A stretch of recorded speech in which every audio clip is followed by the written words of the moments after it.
81. சுரேஷ் கோபத்தின் உச்சத்தில் ஜீவாவை பார்த்துக் கொண்டிருந்தார். ஜீவா அவரின் கோபத்தை துளியும் மதிக்காமல், ஏன் ஏதாச்சும் பேசி உங்களை அவமானப்படுத்தணும்னு நினைச்சேன். ஆனா நான் நினைச்சு என்ன யூஸ்? நீங்களும் அதை பத்தி நினைக்கணும் இல்லையா? சோ நீங்க இவ்வளோ தூரம் கேட்கறதுனால நான் உங்க மிஸ்டேக்க சொல்றேன் என ஜீவா நிதானமாக கூறினான். பின்னர் ஒரு கணம் நிறுத்திவிட்டு மீண்டும் தொடர்ந்தான். நீங்க செஞ்ச மாத்திரை இதயத்தை அமைதிப்படுத்துற வகை. போராளிங்க அவங்க ரிலாக்ஸ் ஆக கொஞ்சம் அவங்கள அமைதிப்படுத்த அடிக்கடி எடுத்துக்குவாங்க என ஜீவா சொல்லிக் கொண்டிருக்க, இதான் எல்லாருக்கும் தெரியுமே என்று சொல்லி சிரித்தார் சுரேஷ். எந்த ஒரு வேதியியலாளருக்கும் இந்த மருந்தை அடையாளம் காண்பது எளிது. அதனாலேயே சுரேஷிற்கு ஜீவா மேல் இன்னும் பெரிய அபிப்பிராயம் வரவில்லை. ஜீவா புன்னகையுடன் மேலும் கூறினான், நீங்கள் பயன்படுத்திய முறை அமைதி அலைன்னு சொல்லுவாங்க. இன்னும் சரியா சொல்லணும்னா இத அமைதிக்கான ஃபார்முலாவா இருந்துச்சு. இதய அமைதிக்கு மாத்திரைய தயார் பண்றதுல இதுதான் சிறந்த வழியும் கூட என ஜீவா சொல்ல, மீண்டும் குறுக்கிட்ட சுரேஷ், இதுவும் எல்லாருக்கும் தெரியும், இதுல என்ன பெரிய விஷயம் இருக்கு, ஏதாவது புதுசா சொல்லு என்றார். இந்த முறையின் பெயர் கூட ஜீவாவுக்கு தெரியும் என்று சுரேஷ் நினைக்கவில்லை. அதனால் சுரேஷிற்கு கொஞ்சம் அதிர்ச்சியாக இருந்தாலும் அந்த உணர்ச்சியை முகத்தில் வரவிடவில்லை. இருங்க சார், பேசும்போது குறுக்க பேசாதீங்க. நான் இன்னும் பேசி முடிக்கவே இல்லை. உங்களுக்கு தேவையான பதில் கண்டிப்பா கிடைக்கும். அது வரைக்கும் கொஞ்சம் பொறுமையா கேளுங்க என சுரேஷை பார்த்து நிதானமாக சொல்லிவிட்டு மீண்டும் தொடர்ந்து பேசினான் ஜீவா.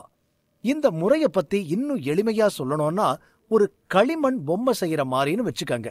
நாம எப்படி அதை செய்ய நினைச்சாலும் அப்படியே நம்ம கைக்கு பக்குவமா வரும். அதுக்கு ஒரு பேசிக் ஸ்டெப் மட்டும் நாம மிஸ் பண்ணவே கூடாது. இந்த முறையை கண்டுபிடிச்ச பழங்கால வேதியியலாளர் ஒருத்தர் மலையிலிருந்து குறுக்கு பாதையில இறங்குற மாதிரி ஒரு மெத்தடா இதுல சேர்த்து இந்த மொத்த முறையையும் மாத்திருக்காரு. இந்த ஃபார்முலா இப்ப எப்படி பண்ணினாலும் சரியா வருது. இல்ல அதுல தப்பில்லாத மாதிரி காட்டுது. உண்மையா சொல்ல போனா அதுலயும் தப்பு இருக்கு. ஆனா அதுக்கு முன்னாடி இன்னொரு விஷயம், அதுல இருக்கிற தப்பை விட நீங்க செஞ்ச பேசிக்லயே தப்பு இருக்கு என சொல்லிவிட்டு ஜீவா முன்னால் நடந்து சுரேஷ் செய்த புல்லட் வடிவிலான மாத்திரை அருகில் சென்றான். அனைவரின் கண்களும் ஜீவாவை ஆச்சரியம் குறையாமல் பார்த்தது. ஜீவா சொன்னதை கேட்டு கோபமான சுரேஷ், என்ன சொல்ற நீ? நான் பேசிக் ஸ்டெப்லயே தப்பு பண்ணிட்டேனா? முட்டாள் மாதிரி பேசாத. பேசிக் மெத்தட் தப்பா இருந்தா என்னால எப்படி இந்த புல்லட்டை உருவாக்கி இருக்க முடியும்? அதுவும் டயர் 2 வரைக்கும் கொண்டு போய் கச்சிதமா முடிச்சிருக்கேன். நீ சொல்றதுல 1% கூட உண்மை இல்ல. வாயிருக்குன்னு கண்டதையும் பேசாத என்றார் ஆக்ரோஷமாக. பரவாயில்ல, நான் நினைச்ச மாதிரியே ரொம்ப டென்ஷன் ஆகுறீங்க. அப்போ நீங்க என்ன இன்னும் நம்பல, அப்படிதானே? பரவாயில்ல, நான் சொன்னது உண்மைன்னு என்னால நிரூபிக்க முடியும் என புன்னகைத்து கூறிய ஜீவா மெல்ல நடந்து முன்னால் சென்று புல்லட் மாத்திரையை கையில் எடுத்து வைத்துக் கொண்டான். பிறகு எல்லாரிடமும், இந்த புல்லட்டின் விளைவை பத்தி யாராச்சும் சொல்ல முடியுமா? இந்த நேரத்தில் ஒரு பெண் குரல் திடீரென ஒலித்தது. இது கிரேட் 1 புல்லட். போராளியின் மனதை தேவையில்லாமல் அலைக்கழிக்காமல் அமைதிப்படுத்தும், கவனம் செலுத்தவும் உதவும்.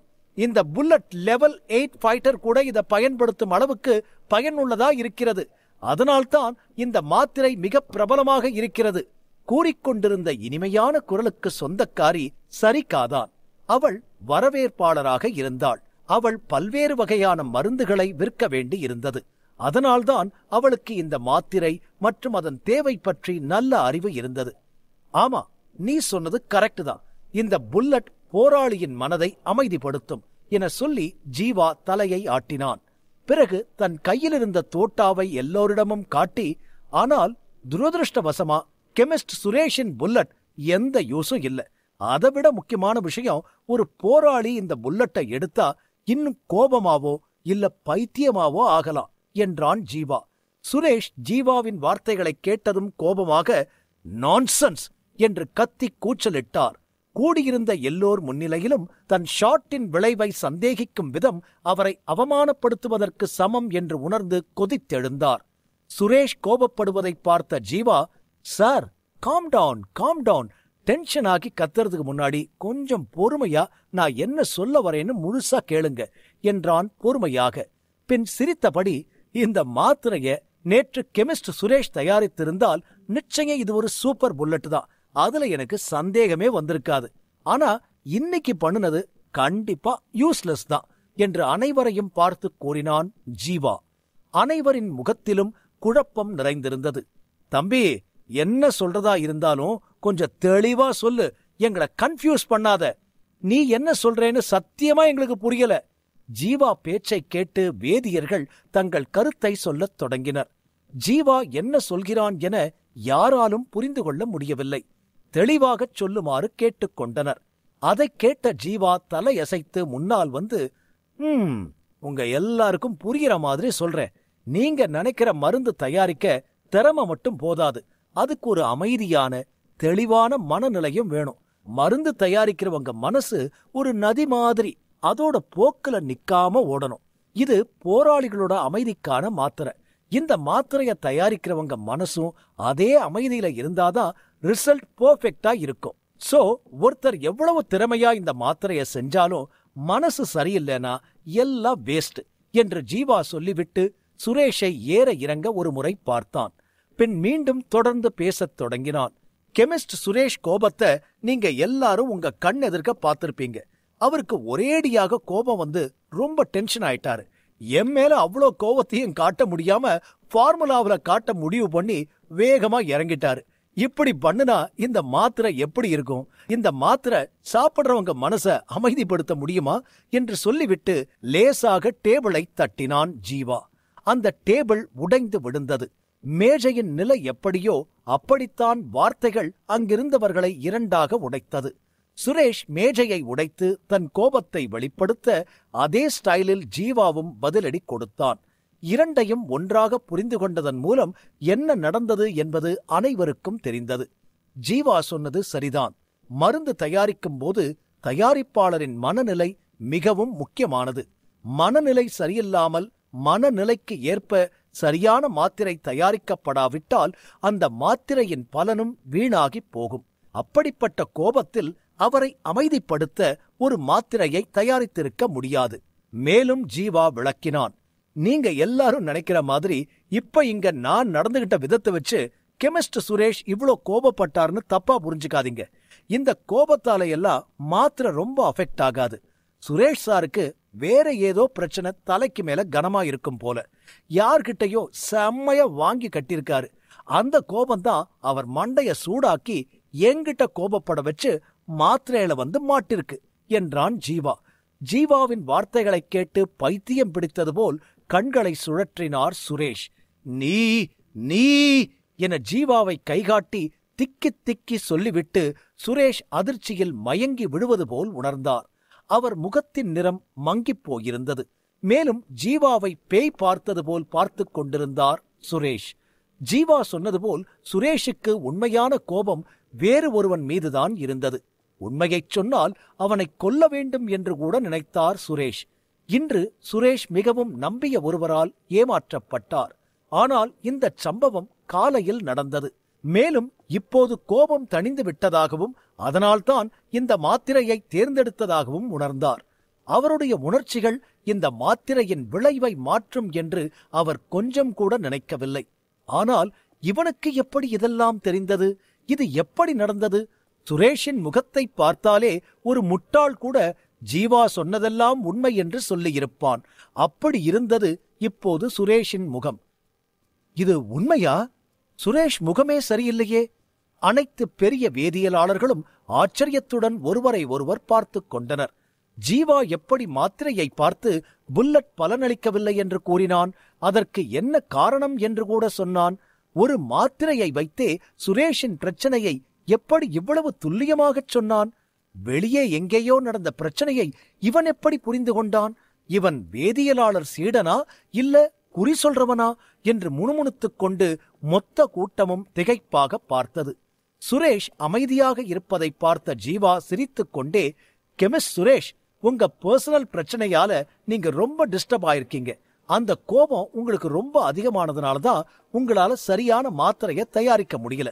உங்க பர்சனல் ப்ராப்ளம் பத்தி அப்புறம் பேசிக்கலாம். ஆனா நீங்க பண்ணின மாத்திரை தப்புதான். அதை என்னால உறுதியா சொல்ல முடியும். உங்களுக்கு நம்பிக்கை இல்லைன்னா குரூப் பில்டிங் டெஸ்ட் பண்ணி பாருங்க. குரூப் பில்டிங் சோதனை பல சோதனை விலங்குகள் வேதியியலாளர் குழுவின் கட்டிடத்தில் வைக்கப்பட்டன. ஷாட் நன்றாக எடுக்கப்பட்டுள்ளதா என்று பார்ப்பதற்கு வழக்கமாக பயன்படுத்தப்பட்டன. சில நேரங்களில் அவை புல்லட்டின் விளைவின் அளவை சரிபார்க்கவும் பயன்படுத்தப்பட்டன. இந்த விலங்குகள் தோட்டாக்களை அறிந்து கொள்ளும் உணர்திறன் கொண்டவை. மாத்திரையை உட்கொண்ட பிறகு சிறிய விளைவுகள் கூட அந்த விலங்குகளுக்கு தெரிந்தன.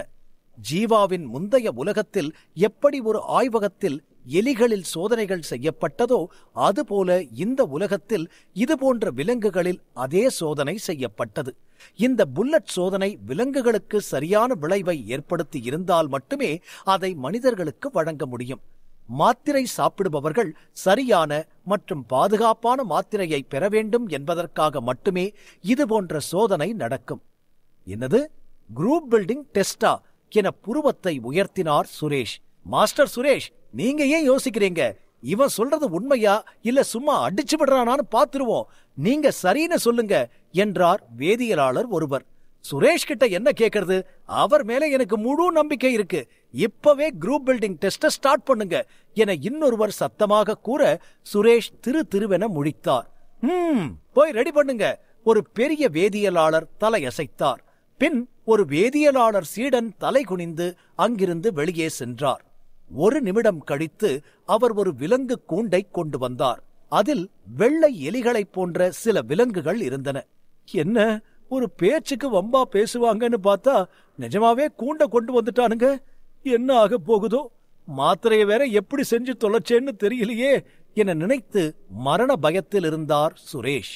ஒரு மிருகத்தின் வாயை திறந்து சுரேஷ் தயாரித்த மாத்திரையை வாயில் போட்டான் அந்த வேதியியலாளர் சீடன்.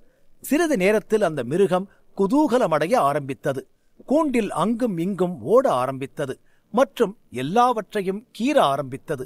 மாத்திரை சாப்பிட்ட பின் ஒரு நொடி கூட அந்த மிருகம் அமைதியாக இருக்கவில்லை. நீங்களே பாருங்க, இந்த புல்லட்டை தின்னுட்டுதான் அந்த மிருகம் எவ்வளோ அமைதியா இருக்குன்னு. அமைதினா அமைதி, அமைதியோ அமைதி என ஜீவா நக்கலாக கைகாட்டிக் கொண்டு சொல்லிக்கொண்டு விலங்கை காட்டி பேசிக் கொண்டிருந்தான். அந்த விலங்கு கொஞ்சம் கூட நிதானமாக நிற்கவில்லை. திடீரென்று அந்த விலங்கு வெறி பிடித்தது போல் மற்றொரு விலங்கு மீது ஏறியது. மேலும் வலுக்கட்டாயமாக அந்த விலங்கை தள்ள ஆரம்பித்தது. மாத்திரையை சாப்பிட்ட விலங்கு அமைதியாக இருப்பதற்கு பதிலாக கோபமாகிவிட்டது. என்ன இது? இது அமைதி மாத்திரையா இல்ல அமர்க்களம் பண்ற மாத்திரையா? அந்த விலங்கின் செயலைக் கண்டு அனைவரும் ஆச்சரியப்பட்டனர். அந்த விலங்கு மற்ற விலங்குகளை வற்புறுத்திக் கொண்டிருந்தது. எதுவும் செய்யவோ அல்லது சொல்லவோ யாருக்கும் அந்த விலங்கு வாய்ப்பளிக்கவில்லை. இதையெல்லாம் பார்த்து அனைவரும் அதிர்ச்சி அடைந்தனர். மாத்திரை சாப்பிட்ட பிறகு இது உண்மையில் நடந்ததா? எங்கோ தவறுதலாக ஏதோ தவறான மாத்திரை அதற்கு கொடுக்கப்பட்டது போல் ஆனது. இந்த புல்லட் எந்த மனிதனுக்கும் கொடுக்கப்படவில்லை என்பதுதான் இப்போது ஒரே நல்ல விஷயம் என அனைவரும் நினைத்தனர்.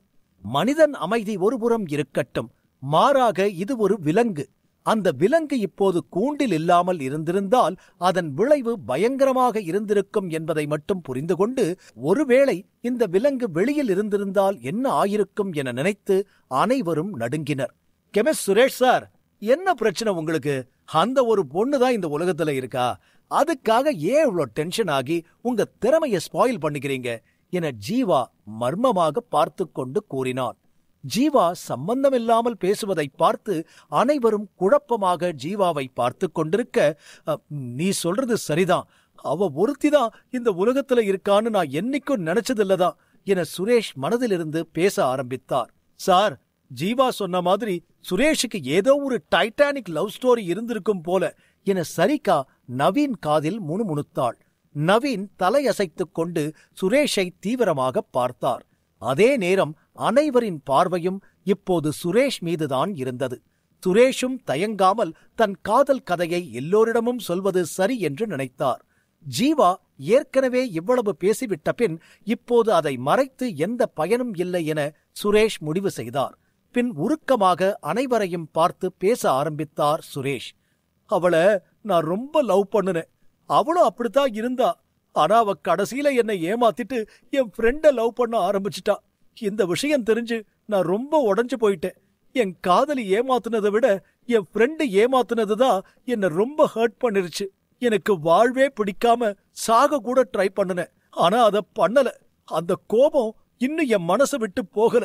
அதான் என்னால எதையும் முழு மனசோட பண்ண முடியல என சோகம் வடிந்த முகத்துடன் கூறினார்.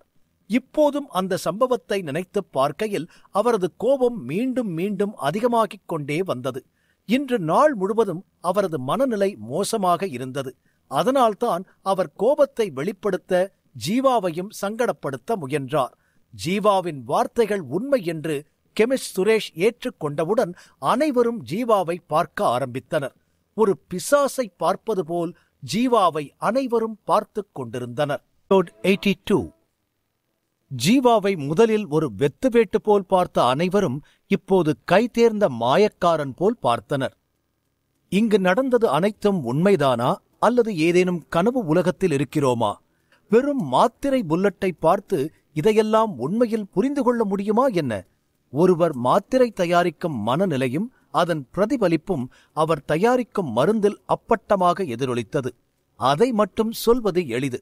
ஆனால் வேதியியலாளரின் மனநிலையையும் அன்று காலையில் அவருக்கு என்ன நடந்தது எனவும், இன்னும் சொல்லப்போனால் அவர் காதல் கதையையும் கூட ஒரு மாத்திரையை பார்த்து ஒரு சாதாரண வேதியியலாளரால் யூகிக்க முடியுமா? இவன் மந்திரவாதியா? இல்லையென்றால் எப்படி இவனால் இவ்வளவு துல்லியமாக சொல்ல முடிந்தது என $1,000,000 கேள்விகள் ஒவ்வொருவரின் மனதுக்குள்ளும் ஓடிக்கொண்டிருந்தது. ஒரு வழியா நான் சொன்னது உண்மைதான்னு இப்ப ப்ரூவ் ஆயிருச்சு. அப்புறம் என்ன கெமிஸ்ட் சுரேஷ், திரும்பவும் ஆரம்பிக்கலாமா? எல்லாருடைய திகைப்பான முகத்தையும் அலட்சியப்படுத்தி புன்னகையுடன் கேட்டான் ஜீவா. ஜீவாவின் மாய நூலகத்தால் அந்த புல்லட் மாத்திரை மற்றும் அதன் முறையின் ஒவ்வொரு தவறுகளையும் சொல்ல முடியும். அந்த தவறுகளை படிப்பது ஜீவாவுக்கு மிக எளிதான வேலையாக இருந்தது. ஜீவாவின் வார்த்தைகளை கேட்ட சுரேஷ் நடுக்கத்துடன், இல்ல வேண்டா, தேவையில்லை, இதோட நான் என்னோட விவாதத்தை முடிச்சுக்கிறேன், அதான் எனக்கு நல்லது என்றார் வேகமாக. பல வேதியியலாளர்கள் அவரே கூட அவர் செய்த மாத்திரையில் உள்ள தவறுகளை சொல்ல முடியாது. ஆனால் எதிரில் இருந்தவர் தவறுகளை மட்டும் சொல்லாமல் அவர் வாழ்வின் கடந்த காலத்தையும் இங்கு எல்லோர் முன்னிலையிலும் சொல்லி அசர வைத்தான் ஜீவா. சுரேஷ் தோல்வியை ஒத்துக்கொள்ளாததற்கு முன்பே அவர் தோற்றுவிட்டார் என்பது அனைவருக்கும் தெரிந்தது. இப்போது சரிகா ஆச்சரியத்துடன், அவ்வளவுதான், தோல்வியை அவரே அக்செப்ட் பண்ணிட்டாரு என்றாள் மெதுவாக. அனைவரும் அமைதியாக எதுவும் பேசாமல் இருந்தனர். ஒரு வேதியியலாளர் ஒரு சீடனிடம் தோல்வியை ஏற்றுக்கொண்டதுதான் அவர்களின் அமைதிக்கு காரணம். இதையெல்லாம் யாரும் கண்ணால் பார்க்காமல் இருந்திருந்தால் துளி கூட நம்பியிருக்க மாட்டார்கள். ஆனால் யோசித்துப் பார்த்தால் அதில் ஆச்சரியப்பட ஒன்றுமில்லை. இந்த ஜீவாவின் பார்வை மிகவும் கூர்மையாக இருந்தது. கனக்கச்சிதமாக அவன் சுரேஷ் மனநிலையையும் உணர்ந்தான். இப்போது வேதியியலாளர் சுரேஷிற்கு தோல்வியை ஏற்றுக்கொள்வதைத் தவிர வேறு வழி இல்லை. ஜீவா மீண்டும் அனைவரையும் பார்த்து, கெமிஸ்ட் சுரேஷ் அவுட், நெக்ஸ்ட் யாரு என்றான் கையை கட்டிக்கொண்டு. இப்போது முதல் கெமிஸ்டை வென்றதால் ஜீவாவுக்கு நிம்மதி கிடைத்தது. மற்றும் இதில் அவனுக்கு மகிழ்ச்சியும் கூட. சுறாமீனைப் போல இரத்தத்தின் வாசனையை பயன்படுத்தி ஒவ்வொருவராக இழுத்தான் ஜீவா. கொஞ்சம் நக்கலாக மற்ற 9 பேரையும் பார்த்து சிரிக்க ஆரம்பித்தான். நான் போறேன். ஒரு முதியவர் எழுந்து நின்றார். ஜீவா நேரம் கடத்த இங்கு வந்திருப்பான் என்று முதலில் அனைவரும் நினைத்தனர். ஆனால் சுரேஷுக்கு பிறகுதான் இவன் யாரோ ஒரு வழிப்போக்கன் இல்லை, வழியையே உருவாக்குபவன் என்று அனைவருக்கும் புரிந்தது. இப்போது அவர்கள் முன்னால் இருப்பது ஒரு நிபுணர் என அனைவர் மனதில் ஆழமாக பதிந்தது. அதனால்தான் ஜீவா இந்த ஃபார்முலாவை விவாதிக்க சரியான ஆள் என நினைத்து விவாதத்தின் அளவை மேலும் உயர்த்த முதியவர் தேவராஜ் எழுந்து நின்றார். ஓ, கெமிஸ்ட் தேவராஜ் களமிறங்கிட்டாரே. கெமிஸ்ட் தேவராஜ் நம்மள சிறந்தவர் இல்லதான், ஆனா அவர் ரொம்ப பெரியவர், அவருக்கு அதிக அனுபவம் உள்ளது, அவர்தான் இதுக்கு சரியான ஆள் என கூட்டத்தில் சிலர் பேசத் தொடங்கினர். கெமிஸ்ட் தேவராஜ் ரொம்ப அமைதியானவர். சுரேஷையும் அவனுடைய கோபத்தையும் போல தேவராஜ் மனம் இல்லை. இவனை தோற்கடிக்க இவரால கண்டிப்பா முடியும் என வேதியியலாளர் ஒருவர் நம்பிக்கையாக கூறினார். அந்த மிகப்பெரிய வேதியியலாளர் எழுந்து நிற்பதைக் கண்டு அனைவரும் மகிழ்ச்சியுடன் தலையை ஆட்டினர். இந்த வேதியியலாளர் தேவராஜ் அவர்களில் மூத்தவர் மற்றும் அமைதியானவர். அதை முறியடிக்க ஏதாவது செய்தால் எப்படி தோற்றான் என்பதை இவனால் நினைத்துக்கூட பார்க்க முடியாது என மீண்டும் வேதியியலாளர்கள் கூட்டத்தில் நம்பிக்கை துளிர்விட ஆரம்பித்தது. தேவராஜ் மெல்ல நடந்து சென்று நெருப்பை பற்ற வைத்தார். சட்டியின் கீழ் எரியும் நெருப்பு பிரகாசமாக எரிந்தது. சிறிது நேரத்தில் சட்டியிலிருந்து சில மாத்திரைகளை எடுத்தார். முன்பு சுரேஷ் தயாரித்த அதே டேப்லெட் தான், அமைதிப்படுத்தும் மாத்திரை. இதுவும் வட்டமாக இருந்தது. நெருப்பு கொஞ்சம் கொஞ்சமாக பிரகாசித்தது மற்றும் அது மேலே ஒளியை பரப்பிக் கொண்டிருந்தது. அதன் உள்ளே இருந்து ஒளி வெளிச்சமும் வந்து கொண்டிருந்தது. ஆனால் இந்த ஒளி முந்தைய புல்லட்டை விட பிரகாசமாகவும் அதிகமாகவும் இருந்தது. தோட்டாவை பார்த்ததில் இந்த புல்லட் நல்ல தரம் வாய்ந்தது என்பது தெளிவாக தெரிந்தது. வேதியியலாளர் தேவராஜ் மாத்திரைகளை எடுத்து ஜீவாவின் கையில் வைத்து காட்டினார். பின் மெல்ல சிரித்துக்கொண்டே, இப்ப மாத்திரைகளை தயாரித்து விட்டேன். இது முன்பு கெமிஸ்ட் சுரேஷ் தயாரித்த அதே மாத்திரை தான். இன்னும் சொல்லணும்னா அதே முறையத்தான் நானும் பயன்படுத்தினேன். இந்த மாத்திரையில உள்ள தவற நீ சொல்லிட்டா நான் ஒத்துக்கிறேன். நீ நிஜமாவே திறமையானவன் தான். முயற்சி பண்ணிப்பாரு என்றார் தேவராஜ். அருமை, ரொம்ப நல்லா பண்ணிருக்கீங்க. அதே முறைய அதே டேப்லெட்டையும் புத்திசாலித்தனமா தயாரிச்சிருக்கீங்க என்றார் ஒரு வேதியர். முதலில் சுரேஷ் செய்த மாத்திரையை அவன் மனநிலையை காரணம் சொல்லி அது தவறு என்று கூறினான் ஜீவா.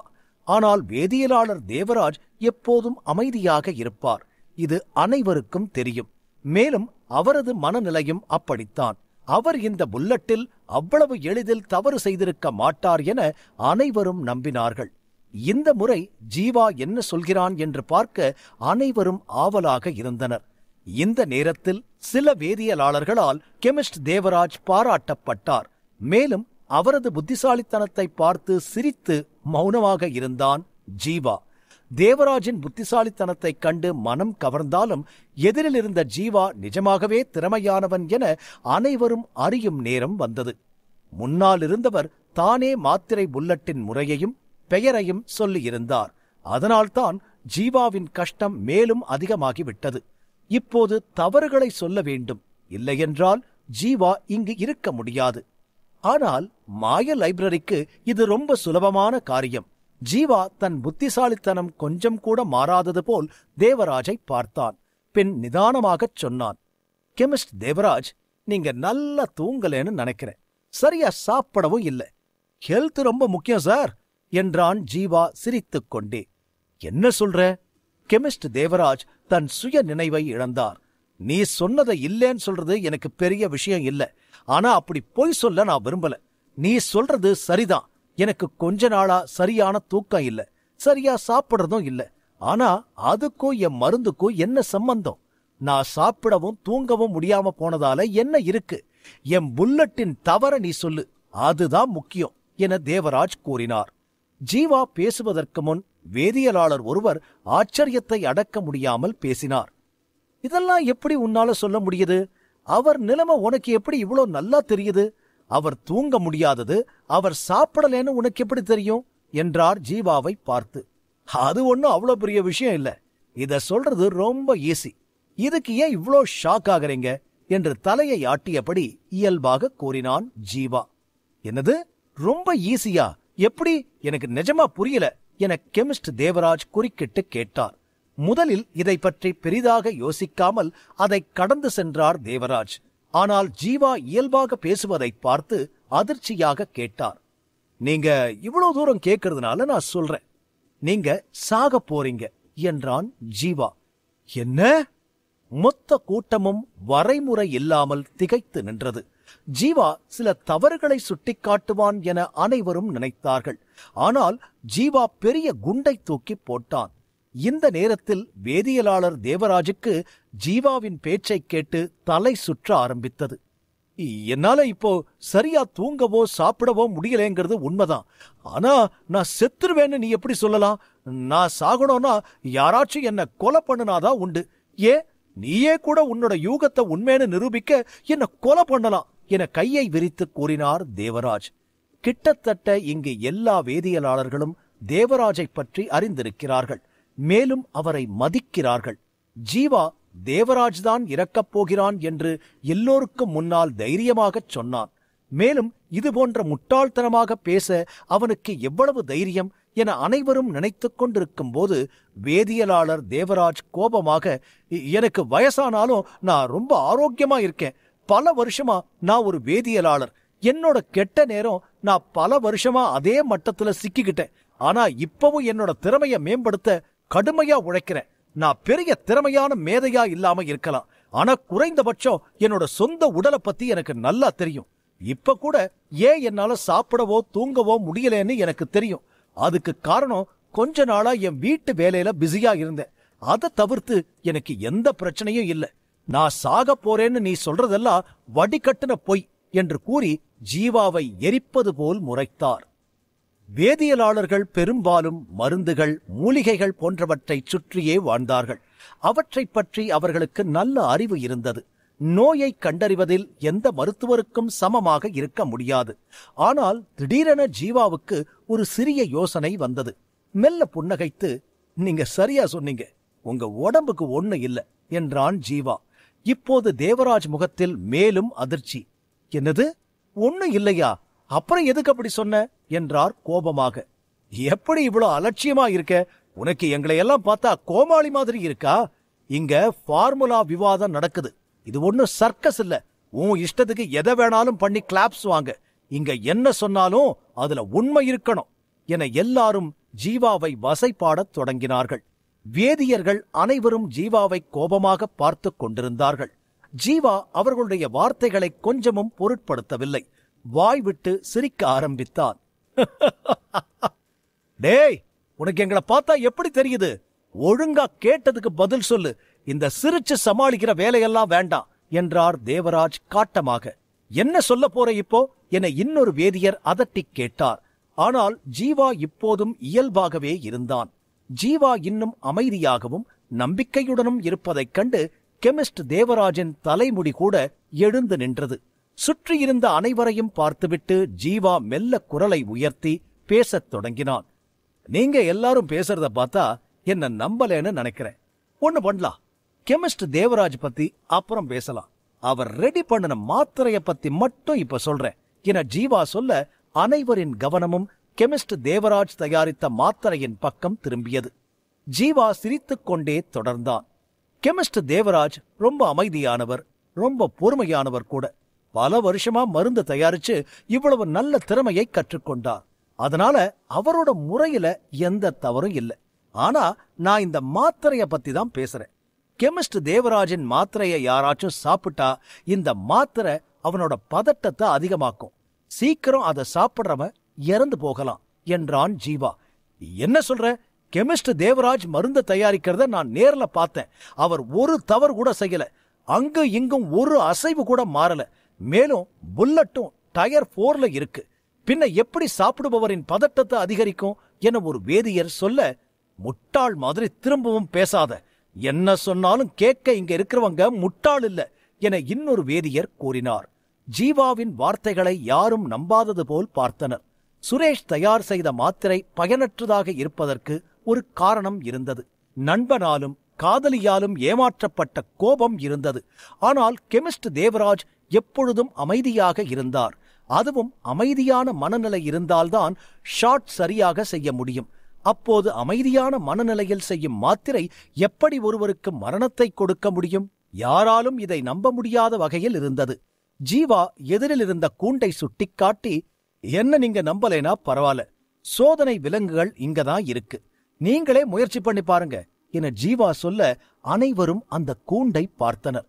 கூண்டில் இன்னும் பல விலங்குகள் இருந்தன.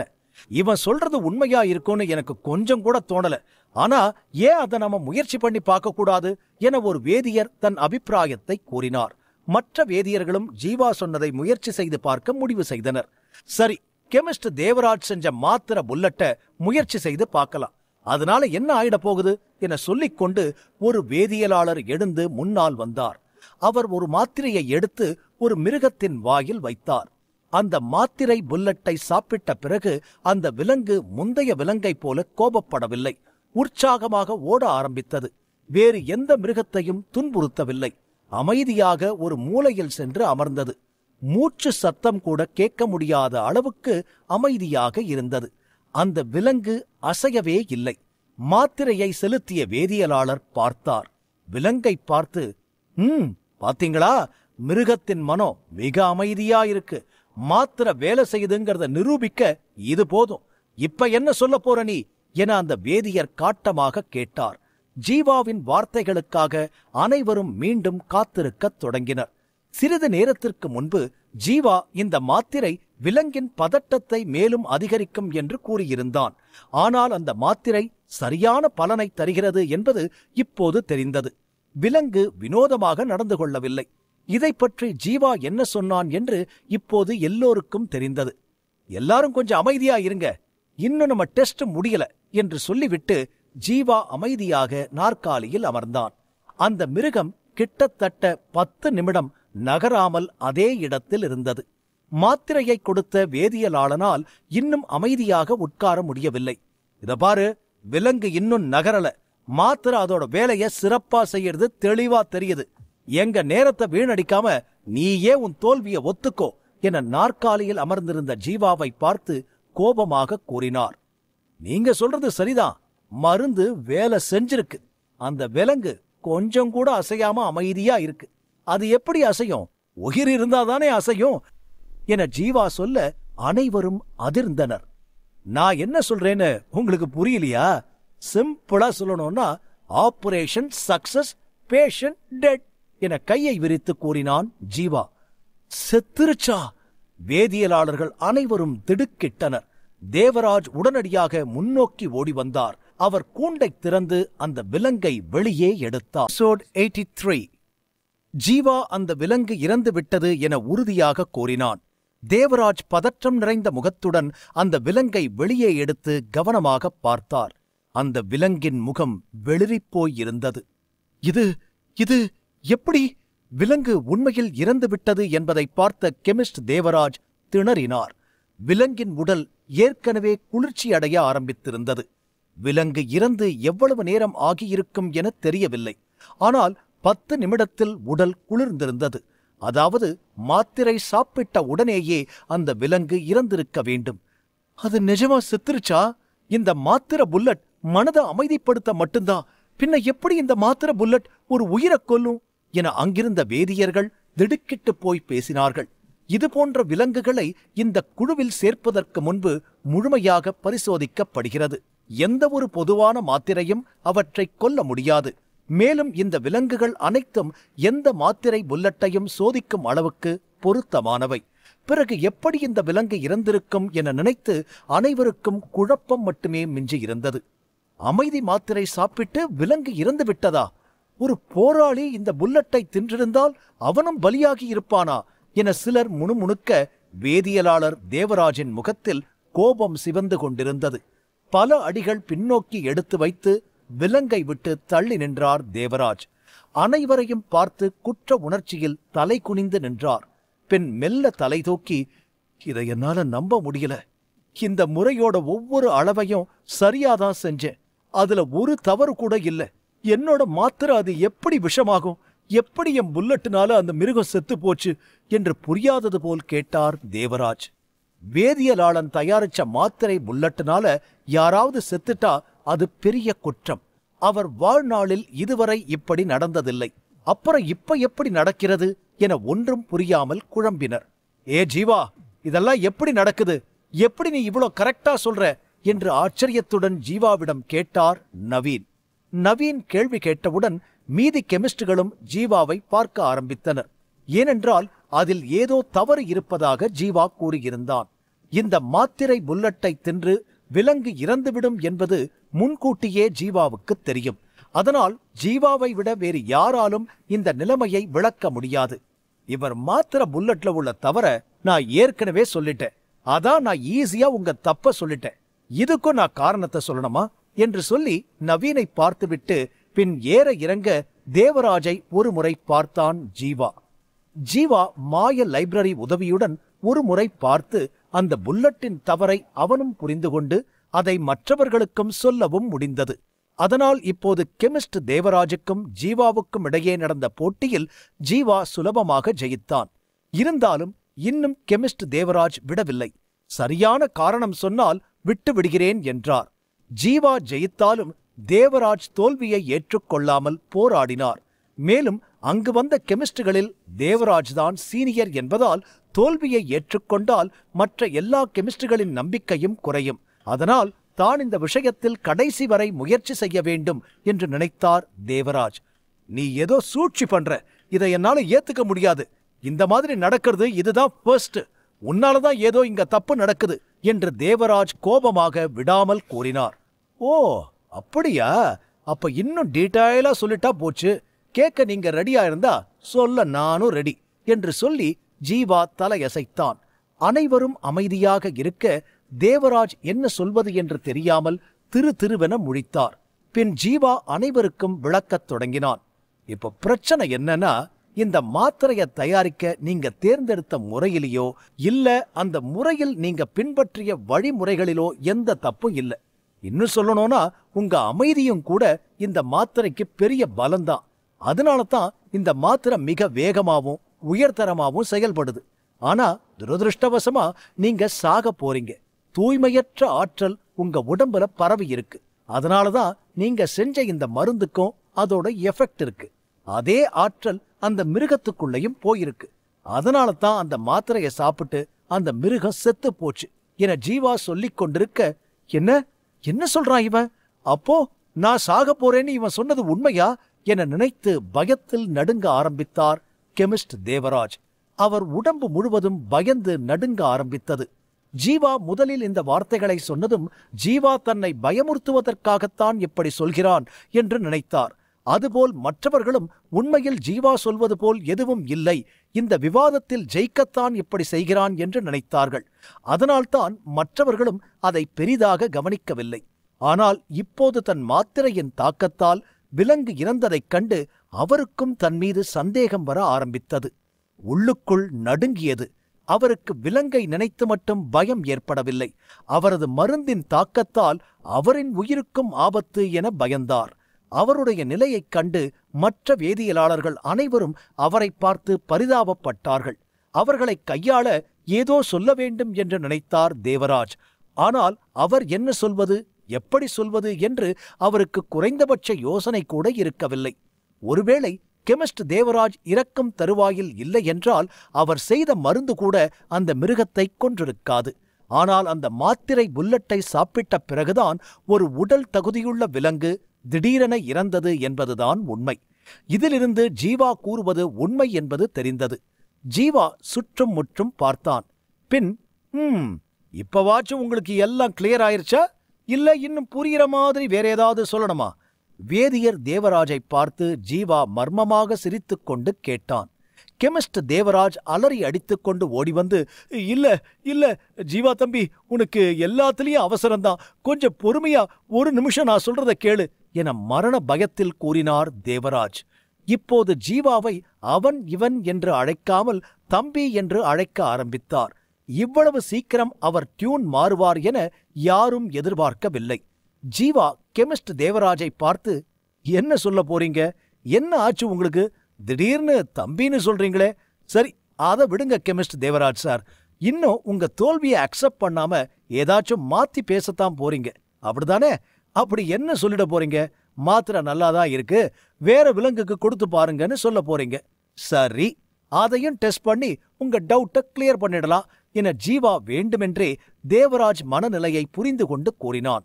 கெமிஸ்ட் தேவராஜ் மீண்டும் பதறிக்கொண்டு, இல்ல ஜீவா தம்பி, நீ என்ன தப்பா புரிஞ்சுக்கிட்டேன்னு நினைக்கிறேன். நான் உன்கிட்ட ஒன்னே ஒண்ணுதான் கேட்க ஆசைப்படுறேன். உண்மைய சொன்னா நான் ஒரு விஷயம் தெரிஞ்சுக்க விரும்புறேன். எனக்கு அதை மட்டும் சொல்லு. நான் எப்படி சாக போறேன்னு நீ சொல்ற? நான் ஏன் சாகணும்? நீ என்கிட்ட உண்மைய சொன்னா உன்னோட இந்த நன்றி கடனை அடைக்க நான் என்னோட உயிரை கூட கொடுப்பேன். உனக்காக என்ன வேண்டுமானாலும் நான் செய்ய ரெடி என கெமிஸ்ட் தேவராஜ் கெஞ்சலாக கூறினார். அவரது உடலில் எந்த குறையும் இல்லை. அவரால் தூங்க முடியாது, எதையும் சாப்பிட விருப்பமில்லை என்று ஒப்புக்கொண்டார். ஆனால் இது அவரது மரணத்திற்கு காரணமாக இருக்க முடியாது. மேலும் இவை அனைத்தும் அவருக்கு நடந்ததை ஜீவா சரியாக கூறினான். அப்படியென்றால் அவர் மரணத்தின் விளிம்பில் இருக்கிறார் என ஜீவா சொல்வதும் உண்மைதானா? இதை பற்றி கொஞ்சம் கூட எனக்கு தெரியாமல் இருப்பது எப்படி என்று நினைத்தார் தேவராஜ். உண்மையை சொல்லணும்னா உங்க திறமையில எந்த தப்பும் இல்லை. ஆனா மருந்து தயாரிக்கும் போது உங்க உடம்பு கொஞ்சம் விரைப்பா இருந்துச்சு. அதனால தான் நீங்க வழக்கம் போல மகிழ்ச்சியா இல்லைன்னு எனக்கு தெளிவா தெரிஞ்சுது. இத பார்க்கும்போது முன்பு இருந்த அதே வலிமை உங்ககிட்ட இல்லைன்னு தெரிஞ்சுது. முக்கியமா உங்க தோலோட பல பகுதி சாம்பல் நிறமா மாற ஆரம்பிச்சது. சரியா இறந்தவங்க உடல் எப்படி மாறுதோ அப்படி உங்க உடம்பு மாற ஆரம்பிச்சது. என்னோட யூகம் சரினா நீங்க கண்டிப்பா ஏதோ ஒரு மருந்த உங்க உடம்புல தடவி ஏதோ ஒரு பிரச்சனைக்கு யூஸ் பண்ணிருக்கீங்க. அது ஒருவேளை ஃபெயிலியர் ஆயிருக்கலாம். உண்மையா உங்க உடம்பு ஃபுல்லா ஒரே மாதிரியான சாம்பல் நிற அடையாளம் இருக்கு என ஜீவா தீவிரமாகச் சொன்னான். கெமிஸ்ட் தேவராஜ் பேயை பார்த்தது போல் ஜீவாவை பார்த்து கொண்டு இருந்தார். பயத்தால் 2 அடி பின்வாங்கினார். ஜீவா சொன்னது உண்மைதான்.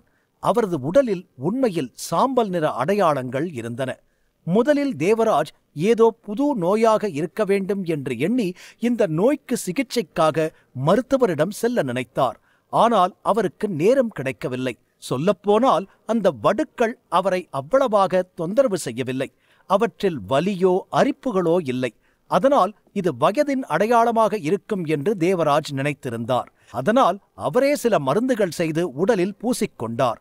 இப்போது கூட அந்த மருந்தால் தான் இப்படி ஆனது என நினைத்துக் கொண்டிருந்தார் தேவராஜ்.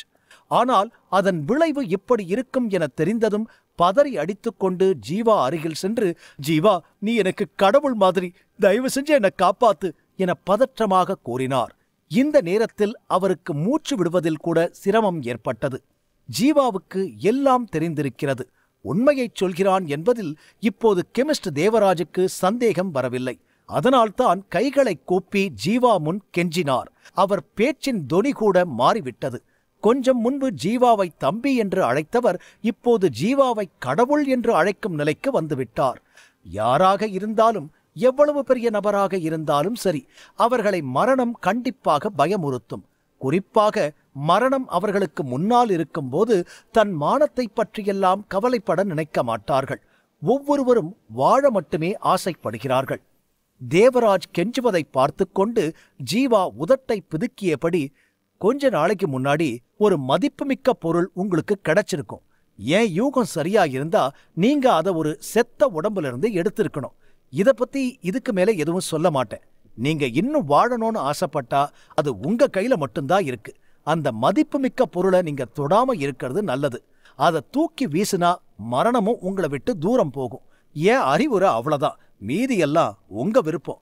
ஜீவா கையை அசைத்து முழுவதையும் சொல்லி முடித்தான். நீ ஜீவா இந்த வார்த்தைகளை கேட்டதும் வேதியியலாளர் தேவராஜின் காலடியிலிருந்து நிலம் நழுவியது. அவரால் அசையவும் முடியவில்லை, எதுவும் பேசவும் முடியவில்லை. ஜீவா சொன்னது அனைத்தும் சத்தியம் என தேவராஜ் முகமே காட்டிக் கொடுத்தது. சில நாட்களுக்கு முன்புதான் தேவராஜுக்கு ஒரு பானை கிடைத்தது. மேலும் அது அவரிடமிருந்த பழைய பானையை விட மிகவும் சிறப்பானதாகவும் மதிப்புமிக்கதாகவும் இருந்தது. அவருக்கு அது ஒரு பொக்கிஷமாக இருந்தது. ஒரு இறந்த உடலிலிருந்து அந்த பானையை ஒருவர் கொடுத்தது தேவராஜுக்கு இன்று வரை தெரியவில்லை. தேவராஜை பழிவாங்கவே இந்த பானை அவரிடம் கிடைக்கும்படி அவரின் எதிரி ஒருவர் சதித்திட்டம் தீட்டினார். தேவராஜின் எதிரி நினைத்தது போலவே தேவராஜ் அவரின் வலையில் மாட்டினார். இந்த உண்மை கடைசி வரை தேவராஜுக்கு தெரியாமல் இருந்தது. பல பிரச்சனை வந்தும் கூட அதை பெரிதாக எடுத்துக் கொள்ளவில்லை. மேலும் அந்த பானை வந்த பிறகுதான் எல்லாம் தவறாக நடக்க ஆரம்பித்தது. தேவராஜ் தூக்கமும் பசியும் மறந்து பைத்தியம் போல் திரியவும் இதுவே காரணமாக இருந்தது. ஆனால் அதைப்பற்றி தேவராஜ் கொஞ்சம் கூட யோசிக்கவில்லை. இந்த பானையைப் பற்றி தேவராஜ் குடும்பத்தினருக்கு கூட எதுவும் தெரியாது. பின் ஜீவாவுக்கு எப்படி இதை பற்றி தெரிந்தது? ஜீவாவுக்கு எப்படி இவ்வளவு துல்லியமாக தெரியும்? அப்போ அந்த பானை தான் எல்லா பிரச்சனைக்கும் காரணமா? உண்மையில் வேதியியலாளர் தேவராஜுக்கு எந்த நோயும் இல்லை. அவருக்கு யாரோ சூனியம் வைத்ததை இப்போது ஜீவா மூலம் புரிந்து கொண்டார். யாரையோ தேவராஜ் எதிர்த்து நின்றதால் அவரின் எதிரியும் முழு வீச்சில் பழிவாங்க இறங்கி அதை கச்சிதமாக செய்துள்ளார். அதுவும் பழிவாங்க அந்த மனிதர் தனது மிக விலையுயர்ந்த பானையை தேவராஜுக்கு கொடுத்திருக்கிறார். கண்டிப்பாக தேவராஜ் இந்த சதியில் மாட்டுவார் என்று முடிவு செய்து முன்கூட்டியே நம்பிக்கையாக சூனியம் வைத்து அந்த பானையை பக்காவாக தயார் செய்து தேவராஜ் கையில் கிடைக்கும்படி செய்துள்ளார். இதன் மூலம் தேவராஜுக்கு எந்த நோயோ பக்க விளைவோ இருக்காது. ஆனால் உயிர் உடலை விட்டு வலிக்காமல் போகும். இது அனைத்தும் ஜீவாவின் மாய லைப்ரரியில் தெளிவாக இருந்தாலும் இதையெல்லாம் வேதியர்கள் முன் சொல்ல ஜீவா விரும்பவில்லை. ஜீவா முதல் முறையாக இன்றுதான் தேவராஜை சந்தித்துள்ளான். இப்போது இதை சொன்னதற்கே ஜீவாவை பேயைப் போல் அனைவரும் பார்க்கின்றனர். மேலும் ஜீவா பல உண்மைகளைச் சொன்னால் அனைவருக்கும் ஹார்ட் அட்டாக் கூட வரலாம் என ஜீவா உண்மைகளை சொல்லாமல் தவிர்த்தான். ஜீவா மாய லைப்ரரியை பார்த்து தெரிந்து கொண்ட மிக முக்கியமான இன்னொரு விஷயம், வேதியியலாளர் தேவராஜ் நல்ல மனிதர் அல்ல.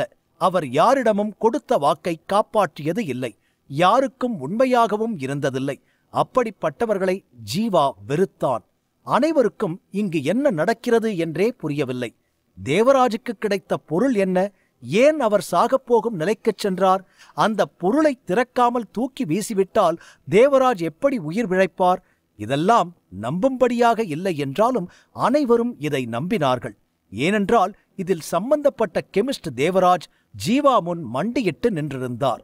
இதை வைத்து பார்க்கும்போது அனைவருக்கும் ஜீவாவின் மேலிருந்த மர்மம் மேலும் நீடிக்கத் தொடங்கியது. 84. ஜீவாவை பற்றி எதையும் புரிந்து கொள்ள முடியாமல் திகைப்பில் அனைவரும் நின்றிருந்தனர். கெமிஸ்ட் தேவராஜும் ஜீவாவை உற்று பார்த்துக் கொண்டிருந்தார். இம்முறை அவர் முகத்தில் கோபமில்லை, ஆச்சரியம் மட்டும்தான் இருந்தது. ஜீவா யாருடைய பார்வையையும் பொருட்படுத்தாமல், நெக்ஸ்ட் யார் வரப்போறது? தோல்வி அடைந்த 2 வேதியியலாளர்களை ஜீவா புறக்கணித்துவிட்டு மற்ற 8 வேதியர்களையும் பார்க்க ஆரம்பித்தான்.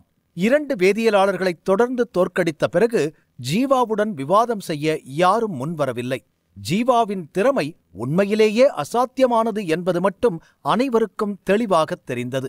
வெகு நேரமாக அந்த பெரிய அறை முழுவதுமாக அமைதியாக இருக்க யாரும் முன்வரவில்லை. என்ன ஆச்சு? திடீர்னு எல்லாரும் சைலண்ட் ஆயிட்டீங்க.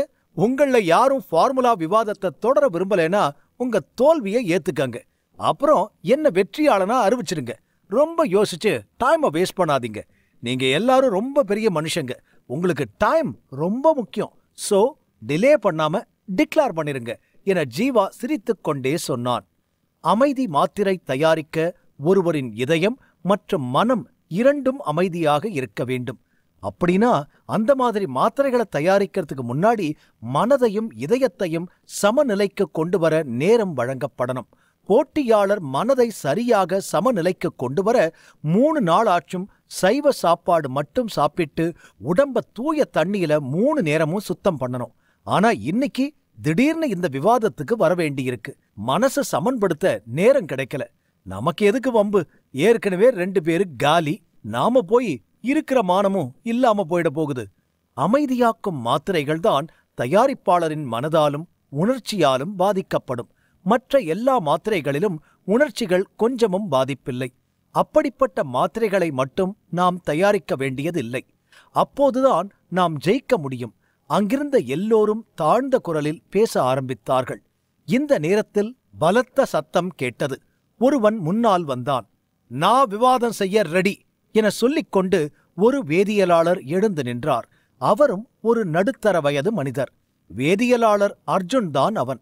அவன் முகம் சதுரமாக இருந்தது. அவனும் அமைதியாக இருந்தான். ஆனால் அவன் கண்களில் நம்பிக்கை பிரதிபலித்தது. இது வேதியியலாளர் அர்ஜுன்.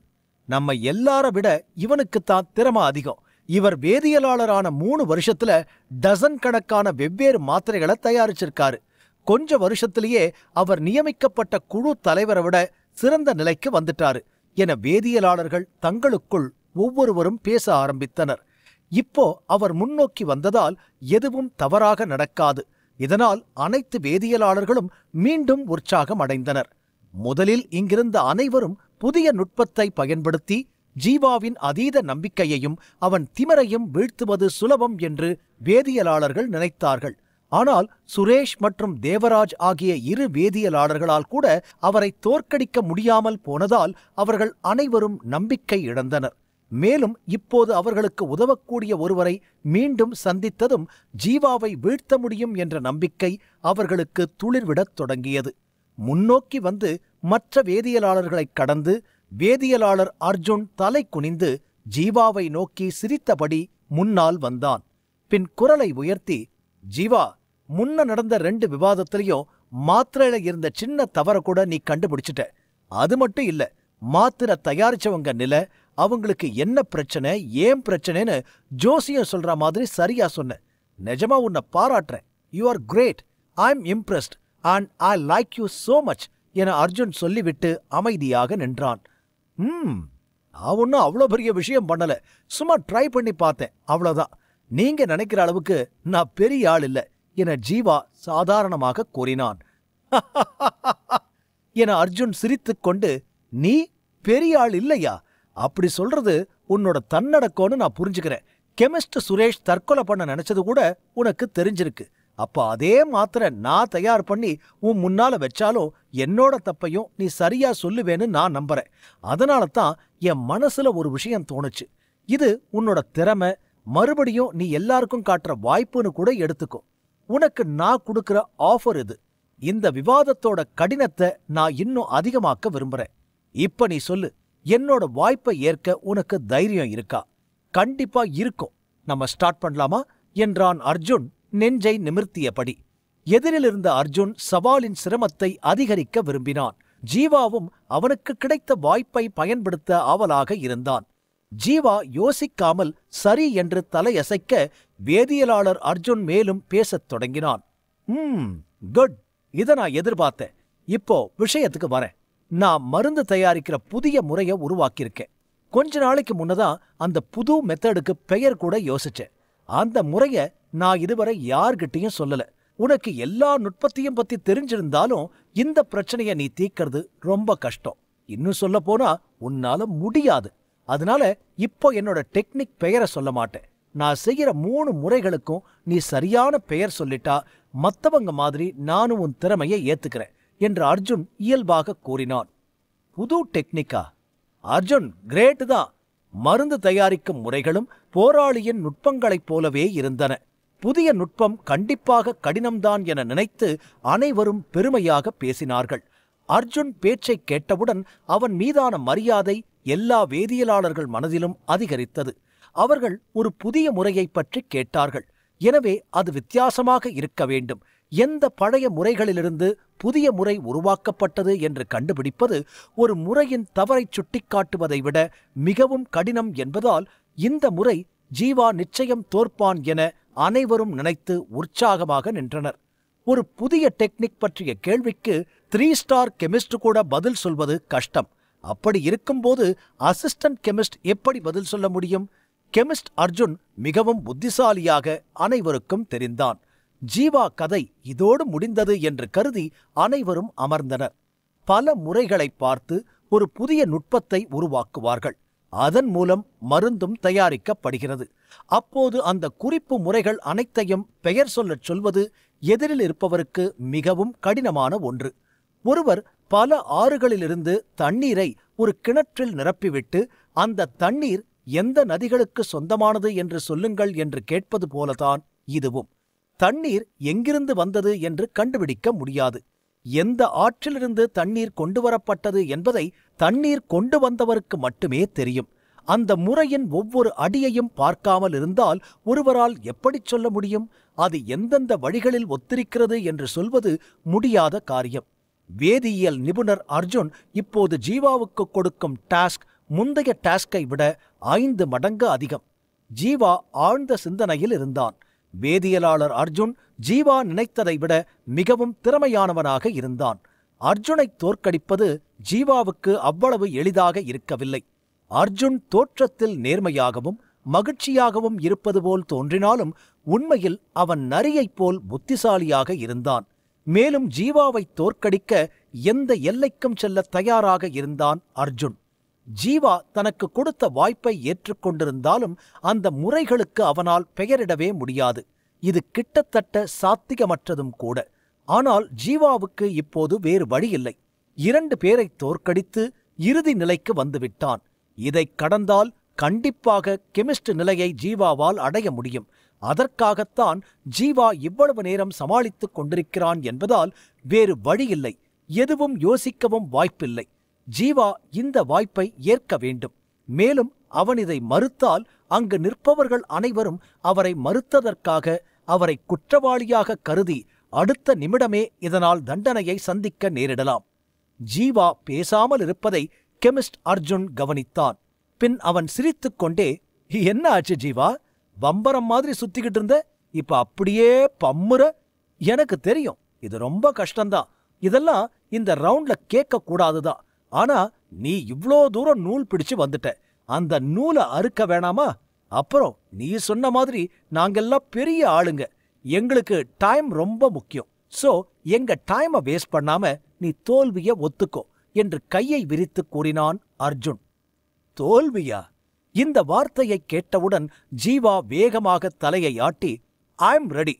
உங்களோட அந்த புது டெக்னிக்கை நான் பார்க்க ஆசைப்படுறேன். ஸ்டார்ட் பண்ணலாம் என பரபரப்பாக சொல்லிக்கொண்டு முகத்தில் வடிந்த வியர்வையை துடைத்து நின்றான் ஜீவா. வேதியியலாளர் அர்ஜுனின் இந்த தந்திரம் மற்றவர்களுக்கு வேண்டுமானால் பயத்தை உண்டாக்கலாம். ஆனால் அது ஜீவாவுக்கு எந்த பதற்றத்தையும் ஏற்படுத்தவில்லை. அதற்கு ஒரே காரணம், மாய நூலகம். அந்த மாய நூலகத்தால் தான் மற்ற வேதியியலாளர்களின் மருந்துகள் தயாரிக்கும் நுட்பங்கள், மேலும் அவர்களின் மருந்து இரண்டிலும் உள்ள தவறுகளை ஜீவாவால் கண்டுபிடிக்க முடிந்தது. ஜீவாவின் சொந்த அறிவிற்கும் இந்த போட்டிக்கும் எந்த சம்பந்தமும் இல்லை. மாய லைப்ரரி இருந்த வரையில் எந்த முறை இருந்தாலும் அது புத்தக வடிவில் அவன் முன் வரும். அதனால் ஜீவா எதையும் சமாளிக்க தயாராக இருந்தான். ஜீவா தனது வாய்ப்பை ஏற்றுக்கொண்டவுடன் வேதியியலாளர் அர்ஜுன் கண்களில் மகிழ்ச்சி தோன்றத் தொடங்கியது. சிரித்துக்கொண்டே ராக்கிற்கு சென்றான். மூலிகைகளை எடுத்துக்கொண்டு எரியும் தீப்புழம்பு மேல் உள்ள சட்டியின் முன் நின்றான். ஹுக் ஹுக் ஹுக்! மூலிகைகளை எரித்துவிட்டு அவற்றை சட்டியில் ஊற்றத் தொடங்கினான். அவனுடைய ஒவ்வொரு அசைவும் மிக நேர்த்தியாக இருந்தது, பாயும் அருவி போல. தூரத்திலிருந்து பார்த்தால் ஏதோ மாயாஜாலம் நடப்பது போல் இருந்தது. மேலும் இதுபோன்ற நிகழ்வை பார்க்க அனைவரும் பெரிய பணத்தை கொடுத்திருக்க வேண்டும். உண்மையா? இது ஒரு புது டெக்னிக். இதை நான் இதுவரைக்கும் பார்த்ததில்ல. இதை பார்க்கும்போது அளவு அதிகரிக்க மருந்து தயாரிக்கிறது தெளிவா தெரியுது. ஃபைட்டர் லெவல் 7க்கு கீழ் உள்ளவர்களுக்கு இந்த மருந்து ஒரு வரப்பிரசாதம்தான்னு சொல்லணும். அதுலயும் குறிப்பா லெவல் 5ல இருக்கிறவங்களுக்கு இது பெரிய பொக்கிஷன்தான் என வேதியியலாளர்கள் உற்சாகமாக பேசினார்கள். மேலும் மற்ற மாத்திரைகளை விட விலை அதிகமாக இருக்கக்கூடாது. ஆனால் போராளிகளுக்கு நிச்சயம் இது ஒரு வரப்பிரசாதமாக இருக்க வேண்டும். வழக்கமாக மாணவர் வேதியியலாளர்கள் மருந்துகளை தயாரிக்க கற்றுக்கொள்ளும் போது இந்த மாத்திரையை தயாரிப்பார்கள். எனவே இந்த மாத்திரை எவ்வாறு தயாரிக்கப்படுகிறது என்பதை ஏறக்குறைய ஒவ்வொரு மாணவர் வேதியியலாளருக்கும் தெரிந்திருக்கும். வேதியியலாளர் அர்ஜுன் தனது புதிய முறை மற்றும் திறமையை வெளிப்படுத்த இந்த மாத்திரையை தேர்ந்தெடுத்தார் என்று அனைவரும் நினைத்தார்கள். மேலே இருந்து அர்ஜுனின் அடிகள் மற்றும் நகர்வுகளை பார்த்தனர். அது எவ்வளவு நன்றாக பிணைக்கப்பட்டிருந்தது. ஒரு சாரத்தில் ஓடும் நதி போல. இதில் வேறு எந்த யுக்தியும் இருக்க முடியாது. ஆனால் வேண்டுமென்றே சேர்க்கப்பட்டிருந்தது. இதை என்ன வழியில குறிப்பெடுத்து இந்த புதிய முறையை உருவாக்கியிருக்காருன்னு எனக்கு நிஜமா புரியல. எனக்கும் கொஞ்சம் கூட புரியல என சிலர் முணுமுணுத்தனர். அமர்ந்திருந்த வேதியியலாளர்கள் கெமிஸ்ட் அர்ஜுனை மிகவும் கவனமாக பார்த்து கொண்டிருந்தனர். ஆனால் யாராலும் பதிலை கண்டுபிடிக்க முடியவில்லை. எனவே சிறிது நேரத்தில் அவர்கள் அனைவரும் தலையை அசைக்கத் தொடங்கினர். உன்னோட முட்டாள்தனத்தை நீ இப்ப புரிஞ்சுப்பேன்னு நினைக்கிறேன். நீ இவ்ளோ தூரம் வந்தும் அது வேஸ்ட் தான் போல என்றார் பக்கத்தில் நின்றிருந்த வேதியியலாளர் நவீன். கெமிஸ்ட் அர்ஜுன் 1 ஸ்டார் லெவலில் இருக்கிறான். அதனால்தான் இந்த டெக்னிக்கை இவ்வளவு நன்றாக செய்ய தெரிந்திருக்க வேண்டும். இது மிகவும் அடிப்படை என்றாலும் அதில் அர்ஜுன் மிகவும் திறமையானவன். அதனால்தான் அவன் நகர்வுகள் ஒரு நடனம் போல தெரிந்தது. இதையெல்லாம் பார்த்து மெய்மறந்து போன மாஸ்டர் நவீன் ஜீவா கண்டிப்பாக தோற்பது உறுதி என நினைத்தார். ஆனால் மற்ற வேதியர்கள் போல் ஜீவா மீது எந்த தனிப்பட்ட வெறுப்பும் நவீனுக்கு இருக்கவில்லை. வேதியியலாளர் அர்ஜுன் கிரேட் 1 புல்லட்டை இன்னும் கடினமாக செய்திருந்தால் ஜீவாவுக்கு கொஞ்சம் கடினமாக இருந்திருக்கலாம். ஆனால் கிரேட் 1 புல்லட்டை எளிதில் தயாரிக்க முடியாது. ஏனென்றால் அர்ஜுனுக்கு அதில் அதிக பயிற்சி இல்லை. இந்த மாத்திரை புல்லட்டை உருவாக்குவது என்பது ஒரு வாள் வீரன் கனமான வாளை பயன்படுத்துவது போல். ஒருவேளை அந்த கனமான வாளை அந்த வீரனால் கையாள முடியாமல் போனால் எதிரில் உள்ள எதிரி அந்த வாளை பிடுங்கி சுலபமாக தூக்கிவிடுவான். அதுபோல்தான் இந்த மாத்திரை டெக்னிக்கும். கரணம் தப்பினால் மரணம் என்பது போல. இதையெல்லாம் யோசிக்காமல் வேதியியலாளர் அர்ஜுன் முகத்தில் ஒரு பெரிய புன்னகை இருக்கலாம். ஆனால் உண்மையில் அனைவரையும் விட புத்திசாலியாக மாறினார். வேதியியலாளர்கள் முதலில் எப்படியும் இந்த புல்லட் தயாரிப்பதற்கு குறைவான நேரமே எடுக்கும். அதற்கு மேல் எதையும் யோசிக்கவோ புரிந்து கொள்ளவோ நேரமில்லாத அவசரத்தில் மாத்திரையை தயார் செய்து கொண்டிருந்தான் அர்ஜுன். அதனால்தான் அவனது நகர்வுகள் மிகவும் வேகமாக இருந்தது. வழக்கமாக எடுக்கும் கிரேட் 1 புல்லட்டை உருவாக்க குறைந்தபட்சம் அரை மணி நேரம் ஆகும். அதே டேப்லெட்டை வெறும் 15 நிமிடங்களில் தயார் செய்து முடித்தான். இவ்வளவு குறுகிய காலத்தில் 3 வழிகளை கண்டுபிடிப்பதா? இதை யாராலும் செய்ய முடியாது. அர்ஜுன் என்ற வேதியியலாளர் ஜீவாவுடன் என்ன விளையாட்டு விளையாடுகிறார் என்பது அனைவருக்கும் தெளிவாக தெரிந்தது. வேதியர் நவீன் சொல்வதைக் கேட்டதும் சரிகா பீதி அடைந்து, என்ன சொல்றீங்க? அவன் தோல்வி அடைவானா என்றாள். நவீன் ஒரு ஆழமான மூச்சை இழுத்துவிட்டு, இந்த ரவுண்ட் இவன் தாண்டறது ஒரு பக்கம் மலைய குடைஞ்சு மறுபக்கம் போற மாதிரி, சோ வாய்ப்பு இல்ல என்றார். இந்த நேரத்தில் ஜீவா எதையும் கண்டுகொள்ளாமல் யோசித்தான். முன்னதாக வேதியியலாளர் அர்ஜுனுடன் அவனுக்கு எந்த பிரச்சனையும் இல்லை. ஆனாலும் அவன் இவ்வளவு கொடூரமாக யோசிப்பான் என்று ஜீவா நினைக்கவில்லை. இத்தகைய கீழ்த்தரமான மற்றும் தந்திரமான வழிகளில் ஜீவாவை தோற்கடிக்க முயற்சிக்கும் அர்ஜுனை பார்த்ததும் ஜீவாவுக்கு எல்லாம் புரிந்தது. நாகரீகமான படித்த லட்சிய மனிதனாக இருப்பதால் யாரையும் தன்மீது ஆதிக்கம் செலுத்த அனுமதிக்க அர்ஜுன் விரும்பவில்லை.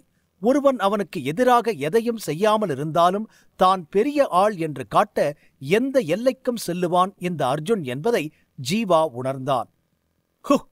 இறுதியாக புல்லட் தயாரானது. சட்டியிலிருந்து 7-8 தோட்டாக்கள் வெளிவந்தன. வேதியியலாளர் அர்ஜுன் ஜீவாவை நோக்கி புன்னகைத்து நம்பிக்கையுடன் முன்னோக்கி நடந்தார். என் வேலை முடிஞ்சது, இனி உன் டர்ன் என்றான். எபிசோட் 85. வேதியியலாளர் அர்ஜுன் புதிய நுட்பத்தில் 3 அல்லது 4 நுட்பங்களின் நகர்வுகளும் சேர்த்து இணைக்கப்பட்டிருந்தது என்பது உண்மைதான். ஆனாலும் அர்ஜுன் செயல் மிகவும் வேகமாகவும் இடைவிடாமலும் இருந்தது. எதிரில் இருக்கும் எந்தவொரு நபருக்கும் அந்த நுட்பங்களை தவிர்த்து காட்டுவது மிகவும் கடினமாக இருந்தது. ஏனெனில் எப்படியும் எதிரில் இருப்பவர் சரியான பதிலைச் சொன்னாலும் தவறான பதில் என்று சொல்லி இந்த விஷயத்தை திசை திருப்பலாம். உலகில் மருந்துகளை தயாரிப்பதற்கு எத்தனையோ நுட்பங்கள் இருந்ததால் அர்ஜுன் நுட்பத்திற்கான குறிப்பு யாருக்கும் தெரிய வாய்ப்பில்லை. அதனால் அர்ஜுன் என்ன வேண்டுமானாலும் சொல்லி மடை மாற்ற முடியும். அனுபவம் உள்ளவர்களே திணறும் போதும் இப்போது எங்கிருந்தோ வந்த ஒரு இளம் வயது பையன் அவனை அடித்துவிட்டு மேலே போக முடியுமா என்ற கேள்வி இப்போது எல்லோர் மனதிலும் இருந்தது. இங்கு ஜீவாவுக்கு பதிலாக வேறு யாராவது இருந்திருந்தால் தலை தெறிக்க ஓடியிருப்பார்கள். இந்த நேரத்தில் ஜீவா அர்ஜுனை பார்த்து லேசாக சிரித்தான். பின், இந்த புது டெக்னிக்லேருந்து நான் சரியான குறிப்பை சொல்லிட்டா நீங்க அதை ஏத்துக்குவீங்களா என்று சந்தேகமாக கேட்டான். சரியா சொல்ல போறியா? சூப்பர் சூப்பர், சொல்லு, ரொம்ப நல்லது. நான் ஒரு உத்தியோகபூர்வ வேதியியலாளர். நான் ஒரு மரியாதைக்குரிய பதவியிலும் இருக்கேன். நீ அசிஸ்டன்ட் கெமிஸ்டா இருந்தாலும் சரியா சொல்லிட்டா கண்டிப்பா அதை சந்தோஷமா ஆக்செப்ட் பண்ணிக்குவேன் என அர்ஜுன் தன் கைகளை சுருட்டிக் கொண்டு சொன்னான். இருந்தாலும் அர்ஜுன் குரலில் கோபம் தெளிவாக தெரிந்தது. நல்லது, இப்பதான் இவ்வளவு தெளிவான வார்த்தையை சொல்லிருக்கீங்க. அப்போ விஷயம் ரொம்ப சிம்பிள் என சொல்லி ஜீவா தலையை ஆட்டினான். மேலும் வசதியாக நிற்க நடந்து முன்னே வந்தான். கொப்பரை சட்டியை சுற்றி ஒரு சுற்று சுற்றி நின்றான். பின் தலையை குனிந்து மாத்திரையை கையில் தூக்கி பார்க்கத் தொடங்கினான். மாத்திரையை 2 விரல்களுக்கு நடுவே வைத்து மேலே தூக்கினான். பிறகு மூக்கின் அருகில் வைத்து முகர்ந்து பார்த்தான். இந்த புல்லட் பார்க்க கலர்ஃபுல்லா இருக்கு. இது மேலிருந்து ரொம்ப பிரகாசமாவும் ஜொலிக்குது. இத பார்க்கும்போது இது ஒரு சரியான டயர் 3 புல்லட்னு தெரியுது என ஜீவா மாத்திரை புல்லட்டை பாராட்டினான். பின் திடீரென்று ஏதோ யோசித்துவிட்டு, இந்த புது தொழில்நுட்பத்தில் இருக்கிற குறைபாடுகளால இந்த புல்லட் இந்த அடுக்கு 3 வரைதான் போக முடியும். இது ஒருபோதும் அடுக்கு 4க்கு வராது என்றான் ஜீவா. இதைக் கேட்ட வேதியியலாளர் அர்ஜுன் ஜீவாவை பார்த்து சிரித்துவிட்டு, போராளிகளை மட்டம் தட்டும் அடிப்படை மாத்திரைதான் இது. இந்த மாத்திரை அவங்களுக்கு கொஞ்சம்தான் உதவும். இது 4வது நிலைக்கு போக வேண்டிய அவசியம் என்ன என்று அர்ஜுன் கையை விரித்து கேட்டான். இந்த மாத்திரை மிகவும் அடிப்படையானது. ஒவ்வொரு வேதியியலாளரும் இதை தயாரிப்பது வழக்கம். ஒரு வேதியியலாளர் இதைவிட எளிதான மாத்திரையை கண்டுபிடித்திருக்க முடியாது. இந்த புல்லட் காற்றிலிருந்து ஆற்றல் துகள்களை எடுக்கும் சக்தியை அதிகரிக்கும். இதை அடுக்கு 4 தயாரிப்பது முட்டாள்தனம். இவ்வளவு சிறிய பணிக்கு ஒரு டயர் 4 டேப்லெட். அப்படிப்பட்ட அடிப்படை புல்லட்டுக்கு டயர் 4 முயற்சி தேவையில்லாத ஆணிதான் என அர்ஜுனுடன் சேர்ந்து அனைவரும் நினைத்தனர். என ஒற்றை வார்த்தை சொல்லி தலையை ஆட்டினான் ஜீவா. அவன் அதை பற்றி மேலும் பேச விரும்பவில்லை. மாறாக அவன் சிரித்துக்கொண்டே கூறினான், உங்க புது நுட்பம் தொடர்பான கேள்விக்கு நான் பதில் சொல்ல விரும்பினேன். சோ அதை விவாதிக்கிறதுல எந்த அர்த்தமும் இல்ல. ஆனா நீங்க கேட்டதால எப்படியோ இதுக்கு பதில் சொல்லத்தான் போறேன். இப்போ கொஞ்சம் அந்த ரெஃபரன்ஸ் டெக்னிக்ஸை ஒதுக்கி வைங்க. முதல்ல உங்களுக்கு எந்தெந்த டெக்னிக் தெரியுங்கிறத பத்தி பேசலாம். அந்த எல்லா டெக்னிக்குக்கும் நான் பேர் வச்சா உங்க ரெஃபரன்ஸ் டெக்னிக் எதுன்னு சொல்ல எனக்கு கொஞ்சம் ஈஸியா இருக்கும் என்றான் ஜீவா. கெமிஸ்ட் அர்ஜுன் கேட்டது இந்த டெக்னிக்கை மட்டும்தான். ஆனால் அர்ஜுனின் அனைத்து டெக்னிக்கையும் சொல்வதாக ஜீவா சொல்ல அங்கிருந்த அனைவருக்கும் ஒன்றும் புரியவில்லை. எப்படி இவ்வளவு நம்பிக்கையாக ஜீவா சொல்கிறான் என நினைத்து குழப்பமாக பார்த்தனர். கெமிஸ்ட் அர்ஜுனும் மற்றவர்களை விட அதீத குழப்பத்தில் பார்த்து கொண்டிருக்க ஜீவா மெல்ல புன்னகைத்து எல்லாரையும் பார்த்து, ஃபர்ஸ்ட்ல இருந்து ஆரம்பிக்கலாம். 3 வருஷத்துக்கு முன்னாடி வேதியியலாளர் அர்ஜுன் 10,000 ஏரி தொழில்நுட்பத்துடன் கிரேட் 1 சக்தியை அதிகரிக்கும் மாத்திரையை தயாரித்தார். அதனால்தான் அவர் வேதியியலாளர் டெஸ்ட்ல பாஸ் பண்ணி உண்மையான வேதியியலாளர் ஆனார். அதே வருஷத்துல இவர் பல புது நுட்பத்தையும் கத்துக்கிட்டாரு. அப்புறம் ஆத்ம சாந்தியும் அடைஞ்சிட்டாரு. அப்புறம் அதுக்கு அடுத்த வருஷம் ஒரு வேதியியலாளர் பிறந்த நாள், அதுவும் நைட் டைம்ல அந்த வேதியியலாளர் அலுவலகத்துல அர்ஜுன் பதுங்கி அவருக்கு தெரியாம அந்த வேதியியலாளர்கிட்ட இருந்து பட்டு கை நுட்பத்தை பத்தின ஃபார்முலாவை எடுத்து அவருக்கு தெரியாம தான் இவர் புது டெக்னிக்னு அதிலிருந்து ஊட்டச்சத்து மாத்திரைய தயாரிச்சாரு. அப்புறம்தான் உங்க எல்லாரோவிடமும் இவர் பிரபலமானாரு. அந்த நேரத்துல எல்லாரும் இவர்கிட்ட பல சந்தேகம் கேட்க ஆரம்பிச்சீங்க. அதையெல்லாம் மறுபடியும் சமாளிக்க இன்னொரு பிரபலமான வேதியியலாளர்கிட்ட இருந்து அவரோட நுட்பமான நூல் கையோட எடுத்துக்கிட்டாரு. உண்மையை சொன்னா திருடிட்டாரு. அப்புறம் போன வருஷம் அர்ஜுன் ஒரு வேதியியலாளரோட பணியாளர்கிட்ட 50,000 பணம் கொடுத்து இவருக்கு சாதகமா இருக்கிற மாதிரி பாத்துக்கிட்டாரு. வாங்கின காசுக்கு விசுவாசமா இருக்க அவரும் அந்த வேதியியலாளர் நுட்பத்தை அர்ஜுன் கிட்ட கொண்டு வந்து கொடுத்தாரு. இதெல்லாம் விட போன மாசம் இதோ இங்க இருக்காரே வேதியியலாளர் துருவன், அவரோட சிஷ்யனையும் பணம் கொடுத்து மயக்கி அவருக்கு துருவன் கண்டுபிடிக்கிற டெக்னிக் எல்லாம் தெரியற மாதிரி பாத்துக்கிட்டாரு. அதனால அவரும் வேதியியலாளர் துருவனோட தனிப்பட்ட நுட்பத்தை அர்ஜுன் கிட்ட கொடுத்துட்டாரு. இப்ப அதையெல்லாம் கூட்டி கழிச்சு கணக்கு போட்டு பார்த்தா உங்ககிட்ட எப்படியோ மொத்தம் 12 நுட்பம் வரைக்கும் இருக்கும் என ஜீவா இறுதியாக அர்ஜுன் பக்கம் திரும்பி கூறினான். இதையெல்லாம் கேட்டுக்கொண்டிருந்த அர்ஜுன் முகம் வெளுக்க ஆரம்பித்தது. ஜீவா மேலும் சிரித்துக்கொண்டு, என்ன கெமிஸ்ட் அர்ஜுன், நான் சொன்னதுல ஏதாவது தப்பு இருக்கா? பாயிண்ட் எதுவும் மிஸ் பண்ணிட்டேனா என்று மீண்டும் கேட்க அர்ஜுன் முகம் இனம் புரியாத பயத்தை வெளிப்படுத்தியது. நீ நீ என்று பயந்து 2 அடி பின் வாங்கினான் அர்ஜுன். என்ன கெமிஸ்ட் அர்ஜுன், அவர் சொல்றது உண்மையா? நான் ஒரு நண்பனா என்னோட நுட்பத்தை உங்களுக்கு காட்டுனேன். அப்படி இருந்தும் நீங்க என்னோட டெக்னிக்கை திருடிட்டீங்களே. அதனால தான் அன்னைக்கு என் பிறந்தநாள் அப்போ ஹால்ல டின்னர் ஆரம்பிச்சும் ரொம்ப நேரமா வராம இருந்தீங்களா? உண்மையை சொல்லுங்க. நீங்க எப்ப என் அலுவலகத்துக்குள்ள போனீங்க? எப்படி போனீங்க? கெமிஸ்ட் அர்ஜுன், நாம 2 வருஷமா ஒன்னா வேலை செஞ்சிருக்கோம். என் டெக்னிக் வேணும்னா நீங்க என்கிட்ட கேட்டிருக்கலாமே. அந்த டெக்னிக்கை நானே சொல்லி தந்திருப்பேன். ஆனா நீங்க ரகசியமா என் அசிஸ்டன்ட் கிட்ட பணம் கொடுத்து அதுவும் என் டெக்னிக்கை திருட இப்படி ஒரு கேவலமான செயலை செய்வீங்கன்னு நான் கொஞ்சம் கூட நினைக்கவே இல்லை என அர்ஜுனால் பாதிக்கப்பட்ட வேதியர்கள் கோபமாக பேசினார்கள். மருந்து தயாரிக்கும் நுட்பமும் சண்டை நுட்பத்தை போலவே இருந்தது. பெரும்பாலான டெக்னிக்குகள் ஒருவருடைய குடும்பத்திலோ அல்லது அதே குழுவிலோ மட்டுமே சொல்லப்பட்டது. மேலும் இதுபோன்ற தனிப்பட்ட நுட்பங்கள் பொதுவாக வெளியாட்களுக்கு கற்பிக்கப்படுவதில்லை. ஆனால் வேதியியலாளர் அர்ஜுன் மற்ற வேதியியலாளர்களிடம் அனுமதி பெறாமல் அவர்களின் நுட்பத்தை கற்றுக்கொண்டார். சில டெக்னிக்கிற்காக அவர் திருட்டையும் கையில் எடுத்தார். இப்போது ஜீவாவின் பேச்சை கேட்டு உண்மை தெரியவர அங்கு அமர்ந்திருந்த வேதியர்கள் அனைவரும் கோபமடைந்தனர். அங்கு அமர்ந்திருந்த அனைவரும் வேதியியலாளர் குழுவைச் சேர்ந்தவர்கள். அவர்கள் பெரும்பாலும் ஒருவருக்கொருவர் நுட்பங்கள் மற்றும் பிற விஷயங்களை கற்பிக்கவும் கற்றுக்கொள்ளவும் பயன்படுத்தினார்கள். யாராவது எதையாவது கற்றுக்கொள்ள விரும்பினால் அவர் அதை பற்றி மற்றொரு வேதியியலாளரிடம் சொல்ல வேண்டும். எதிரில் இருப்பவர் அவருக்கு வழிகாட்டியாக மாற வேண்டும். இந்த வேலைகள் அனைத்தும் வெளிப்படையாக அனைவரின் முன்னிலையில் செய்யப்பட்டன. அப்போதுதான் அவர் அந்த நுட்பத்தை கற்றுக்கொள்ள முடியும். ஆனால் கற்ற பிறகு அவர்கள் வழிகாட்டியாக இருக்கவில்லை. பின்னர் அவர் நல்ல நண்பராக இருந்தார்கள். ஆனால் இந்த வழியில் திருட்டுத்தனமாக கற்றுக்கொள்வது ஒரு போராளியின் நுட்பத்தை திருடுவதற்கு சமமாக இருந்தது. இதுபோன்ற செயல் அவர்களின் உலகில் மிகவும் மோசமாக கருதப்பட்டது. எல்லோருடைய கோப முகத்தையும் பார்த்து வேதியியலாளர் அர்ஜுன் பயப்பட ஆரம்பித்தார். நீங்க எல்லாரும் இவன் சொல்றத நம்பாதீங்க, அவன் ஏதோ கேம் விளையாடுறான் என சாக்கு சொல்ல ஆரம்பித்தான் அர்ஜுன். ஜீவா முன்வந்து, நான் கேம் விளையாடுறேனா என சிரித்துக்கொண்டே, இப்பதான் கெமிஸ்ட் அர்ஜுன் 23 மூலிகையிலிருந்து இந்த மாத்திரையை தயாரிச்சிருக்காரு. நான் சொல்றது சரியா என்று பொதுவாக கேட்டான். இந்த மாத்திரையை தயாரிக்க எத்தனை மூலிகைகள் பயன்படுத்தப்பட்டன என்பது அனைத்து வேதியியலாளர்களுக்கும் தெரியும். இது ஒரு பெரிய ரகசியம் அல்ல. எனவே அதை மறைக்க எந்த காரணமும் இல்லை என்பதால் அனைவரும் தலையசைத்து, நீ சொல்றது சரிதான் என்றனர். தாமரை புல்வேர் பொன்னதி மலரை கலக்கும் போது அதன் மேற்பகுதி முன்னோக்கி வளைந்திருக்கும் போது உங்க சுண்டு விரல் பின்புறமாய் இருந்துச்சு, ஒரு பூவை பறிப்பது போல. இந்த முறையை சில்க் ஹேண்ட் டெக்னிக்கிலிருந்து திருடிட்டீங்க அர்ஜுன். இதுவும் உண்மை இல்லைன்னு சொல்ல போறீங்களா?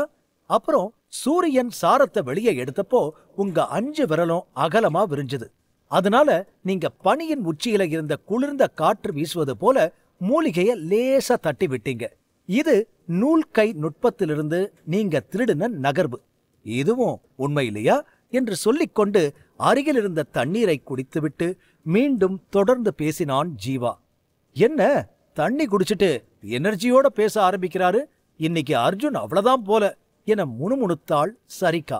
அப்புறம் ஊதா புல் கூட வெள்ளை பூவை போடும்போது குறிப்பா பானையில போடுறதுக்கு முன்னாடி 2 முறை கிளறினால் 2 விளைவும் ஒன்றுக்கொன்று மோதினாலும் மிக்ஸ் ஆகாம இருக்கும்.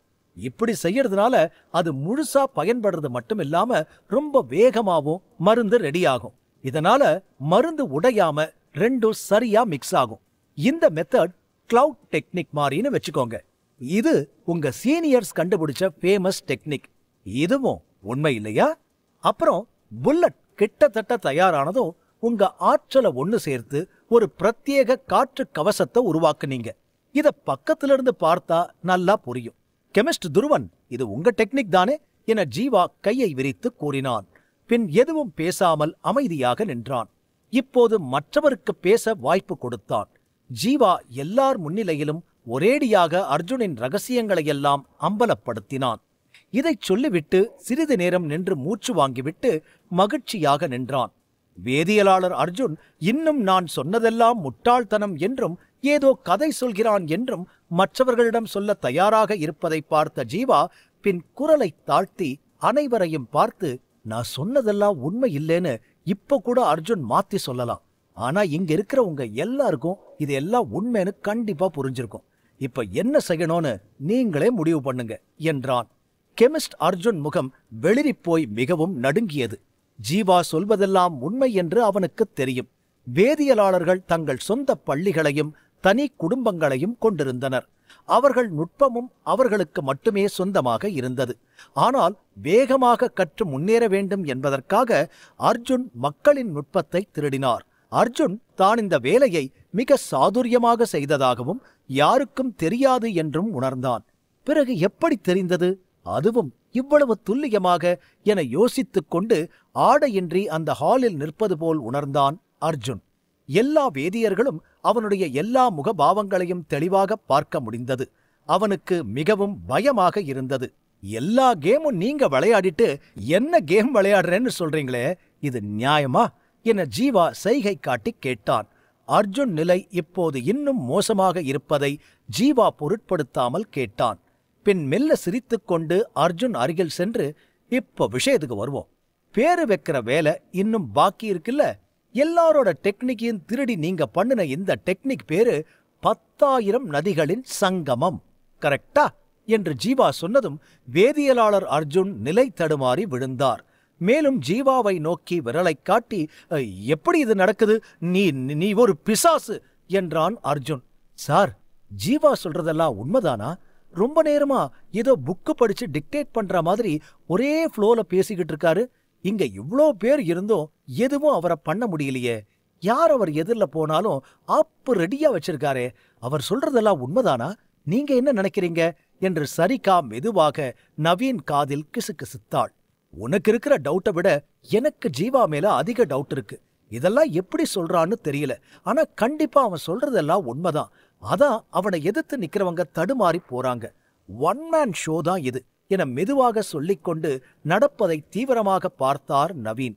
இந்த நேரத்தில் அர்ஜுன் இதயம் நிற்காமல் படபடப்பாக துடித்துக் கொண்டிருந்தது. ஜீவா சொன்னதுதான் இந்த யுக்திக்கு அவர் வைத்த பெயர். சில நாட்களுக்கு முன்பு இந்த பெயரை அவர் நினைத்தார். மேலும் அவர் இதுவரை யாரிடமும் சொல்லவில்லை.